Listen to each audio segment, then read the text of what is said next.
guys, welcome to my channel. This is Eileen with Turquoise Empress Tarot. This is a pick a card reading for Will They Contact Me Again? This was a special request from one of my viewers, and just keep in mind that this is a general reading and may not resonate with everyone. I'd love to hear your feedback or any suggestions for future videos. If this resonates with you, please like, subscribe, or share. I'll be putting out more content soon, and thank you very much for watching. Timestamps will be in the description box, and if you're interested in a personal reading, please email me. Info for that is also in the description box. We have three piles here, pile 1, pile 2, and pile 3. I'll give you guys a few seconds. Pause your video if you need more time to decide. Will they contact you again?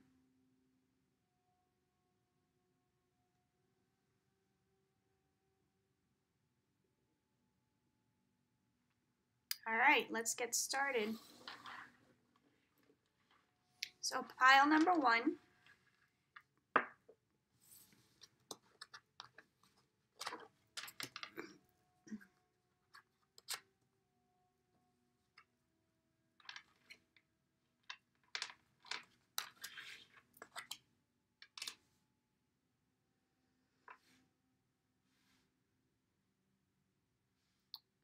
All right, guys, so we'll start with the short answer. Yes, I do believe that they will be contacting you again. However, I feel like it's almost like a timeout right now. Something happened between you guys that left one or both of you feeling a little sad, depressed, feeling like, you know, things just didn't go as you had anticipated it to. Or they may have had something happen in their life that caused them to feel like this that may not have anything to do with you, right? So we have meditation brings answers. And I feel like you're both kind of thinking things through, or maybe this person is the one that's thinking things through. And they're also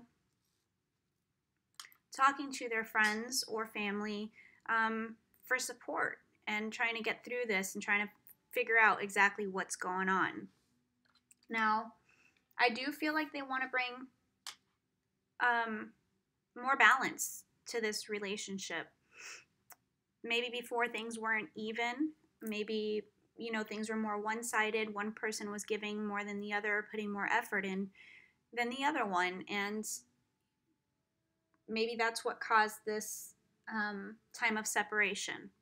But I feel like this is what they're looking to do, is bring some balance into the relationship.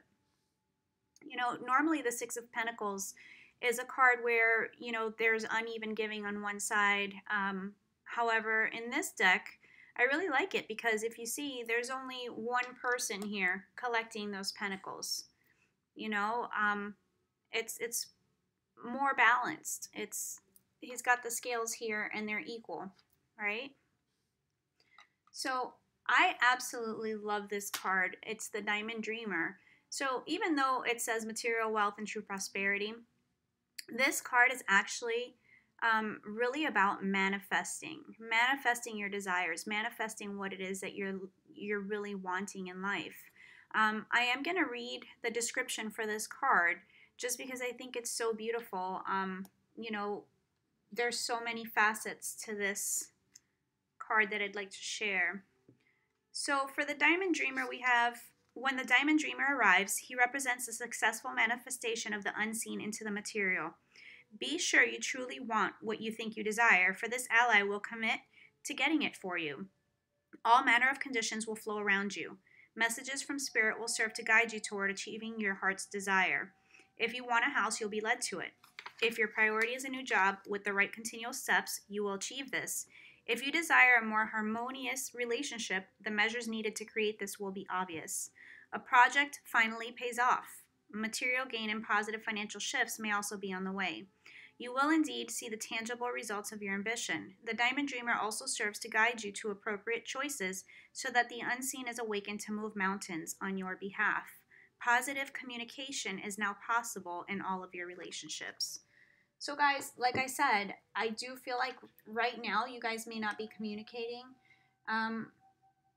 There's a lot of meditation, a lot of thinking, and a lot of analyzing going on. And someone is manifesting this back into their life in a more balanced and equal way. So, yeah, I do think that they're going to be contacting you. It may not be right away, but I do think that it's coming. All right, guys, pile number 2.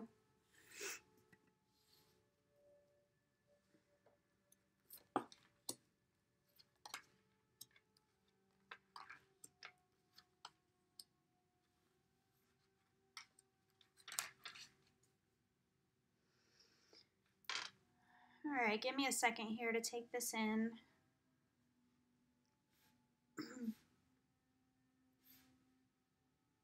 So I feel like similar to deck number 1 situation, someone is really taking a time out, the 4 of Swords here, kind of resting, trying to think about what happened, why did it happen, and what's going on, right? Someone here feels like they need to get more information to make an actual decision, or they need to think things out more clearly. They're all up in their head for some reason, and that's showing here with the Dragon's Duel, which is inner conflict, morality, and conscious choice. You can see there's 2 dragons here, and it's almost like the yin and the yang, but at the same time, it's almost like, which dragon are you going to feed? Is there fear or is there hope? And which one are you going to choose? So I'm going to read that one to you guys as well. Let's see. So the Dragon's Duel takes place at the proverbial fork in the road. It's both ally and challenger at once, as it represents the tension of opposites. Even though the truth is that we live in unity, we experience the duality of faith and doubt, love and fear, right and wrong, black and white. This aspect of your current experience asks you to accept that although you may be going one way, another may call to you to change direction. Now is the time to inquire whether it's your ego or your soul leading you. There are always choices in life. Decision-making also involves inner conflict. If you're torn between 2 dragons, the one that you choose to feed will be the one that wins. Which is it? If it's not the one that serves the highest of your intentions, deliberately feed the other and the duel will be won in your favor. So I feel like with this one, I do feel like there's a lot of love here. And I feel like maybe someone is scared of commitment, or someone is not quite sure of the situation at hand, like exactly how all the details are going to fit together so that everything can work out between you 2. But I do feel that there's a lot of love. And I do feel that them kind of taking this time out and really thinking about it. First off, guys, remember, absence makes the heart grow fonder, right? So, it's one of those things that if someone is asking for space, give them the space. Don't chase them down. Don't harass them. Don't be sending them text messages or whatever. Just trying to say, hey, how are you? Just checking in. Just give them space. Let them come to you. And I know that is one of the hardest things in the world to do. Trust me, I get it. But they really need to take this time out to figure out their feelings, what their fears are. And some of these things go back, to childhood issues, issues of abandonment, issues of feeling like they weren't loved enough, or even issues of self-worth, right? But are they going to contact you? I really do think so. Why? Because we have the engagement card here. And I'm not thinking that it's an actual engagement, although for some of you, who knows, they may come back dropping down on one knee. But what it's saying is your love life is ascending to a higher level of commitment, right?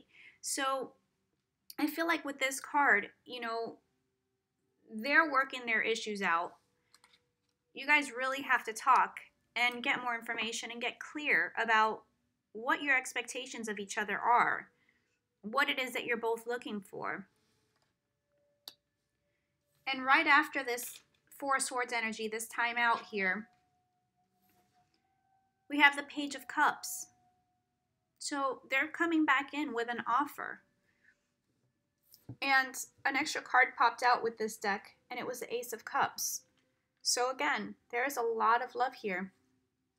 And even though the Ace of Cups doesn't necessarily mean that it's this person coming back, because we have the Page of Cups, this fish always reminds me, even in the traditional deck, when it's jumping out of the cup, it reminds me of a love that's already there, right? A love that's already been established.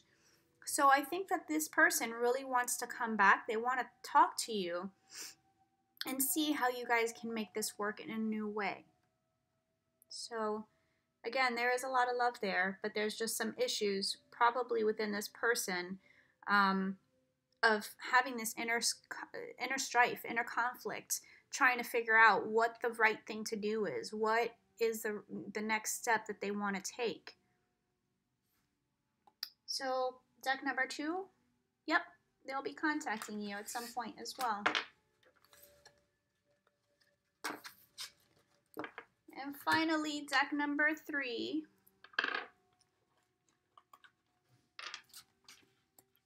Well, that's a yes. Right off the bat, that made it easy, right?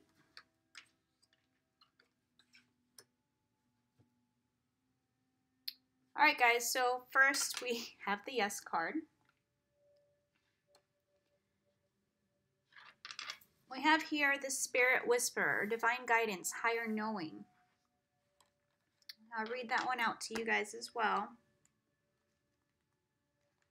As an ally, the Spirit Whisperer comes to you heralding the miraculous and inspired. She whispers guidance from the divine through your higher senses so that you can hear her wisdom and know her love for you. She is committed to helping you in the next right action and steers you away from trouble. The Spirit Whisperer keeps you inspired to move forward, always knowing, just in time, the correct next step. She guides you to fulfill your highest purpose. When she appears, it's a sign of inspired ideas that, with continual action, will lead to success. That's a very good omen. If your question is about a relationship, the Spirit Whisperer speaks of soul connections, past lives, and great learning through mutual mirroring. She will whisper how long, how short, how deep, and how sweet the relationship can be. There were soul bargains made even before you were born here, and an exploration is in order. You may move forward, but keep listening to the Spirit Whisperer for the lessons that the vulnerability of love brings. So guys, for those of you who chose deck number 3, I really feel that this is a higher level soulmate, a twin flame connection, possibly. But it's kind of like it was written in the stars for you guys to meet and to be together. You know, your romantic feelings here, they're real and they're worth exploring. Both of them have feelings for each other, and you can see the angels are kind of watching around them. You know, it's like a fated union type of thing. Then we have the Chariot, you know, overcoming obstacles, traveling, moving. I keep hearing moving mountains to get to you. You know, even if they're not at a physical distance, you know, a long way away from you, I feel that they may be overcoming their own obstacles to make this work. And you guys are listening to your divine guidance and your intuition. You know, this may be them, this may be you. Just listen to your gut. What does it say, you know? So I feel like this person is coming to you. Now, the Queen of Pentacles, I don't usually do signs. You know, it could be an earth sign, or you could be an earth sign, sorry. But really, I see more the Queen of Pentacles as someone who's stable, who is grounded, who is nurturing and loving and caring. And that's what they love about you. And that is why they're coming back. Okay? So, looks like we got All three yeses, which is a beautiful thing if this is a person that you're interested in and you have feelings for. Thank you so much for watching. I hope it resonated with you. This has been the pick a card for Will They Contact You Again? If you're interested in a private reading, please email me. The information is going to be in the description box. I'll be putting out more content again soon. I look forward to hearing from you guys, and thank you so much for your support and for watching.